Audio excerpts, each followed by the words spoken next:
This is the Funding Board online training. If you are watching this video, it is because you would like to obtain funds for your student organization through the ASUI Funding Board.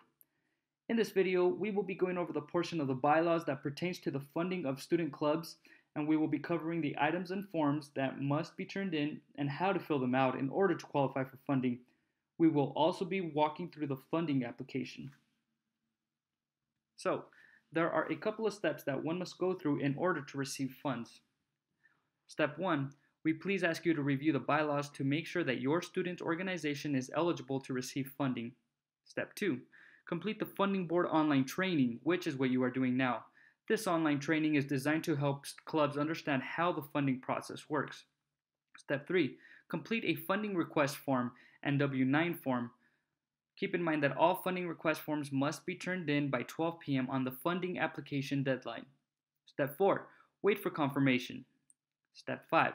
Fill out a travel expense funding form or non-travel expense funding form and contact Dante Jones, Program Coordinator at dantej@uidaho.edu to make an appointment to turn in these forms and your original receipts. Step 6. Attend the Funding Board reimbursement hearing if you have received notification from the funding committee to attend. And Step 7. Wait for your check to be processed. It takes a minimum of 3 weeks. And once you have been notified that your check is available, please communicate with Dante to let him know as to what your plan of action is within 30 days. Now, Articles 7 and 12 pertain to you as a student organization and list the qualifications for funding. So let's do a quick overview of the bylaws. Please note that all funds allocated by the ASUI Funding Board shall be at the discretion of the board. The board may fund up to $2,000 to recognize student organizations, and all funds will be on a reimbursement basis.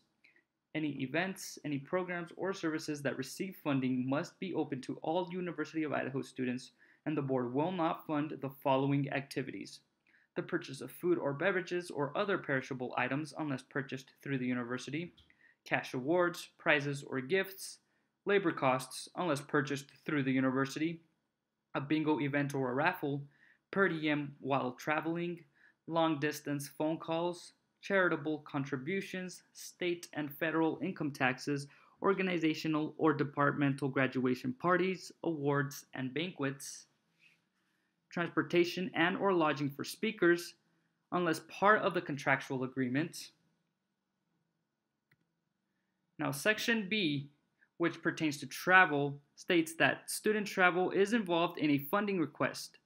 If student travel is involved in a funding request, the board will apply the following criteria. Is the travel going to benefit the majority of the student body? Who will be traveling? How were the travel participants chosen?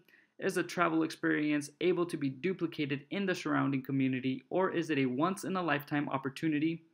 Is the travel request for travel to a structured event such as a conference, a competition, or a workshop? Can the travel participants demonstrate knowledge gained from the travel experience? Have the travel participants made an effort to share their experience with the campus community, or how will they? And what is the percentage of students who are traveling and will be returning to the university for at least one semester? Please keep in mind that advisors, graduate students, and non-students cannot receive funds for travel. And in funding for travel expenses, official university figures for mileage and amounts will be used.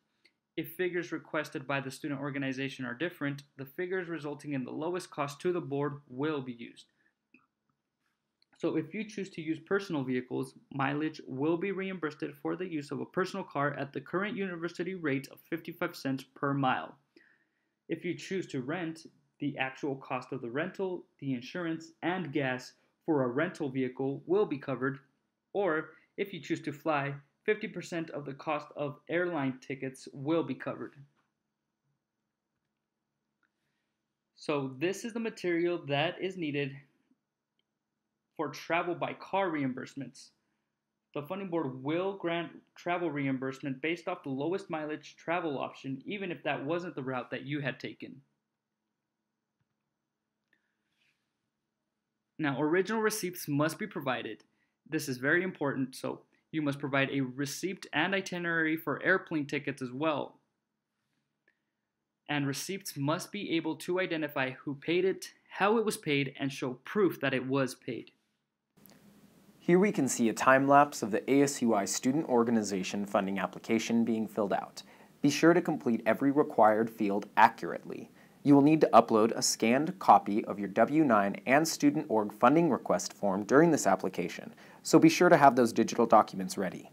In the next video, we will talk more about these forms and how to fill each of them out for your specific funding request.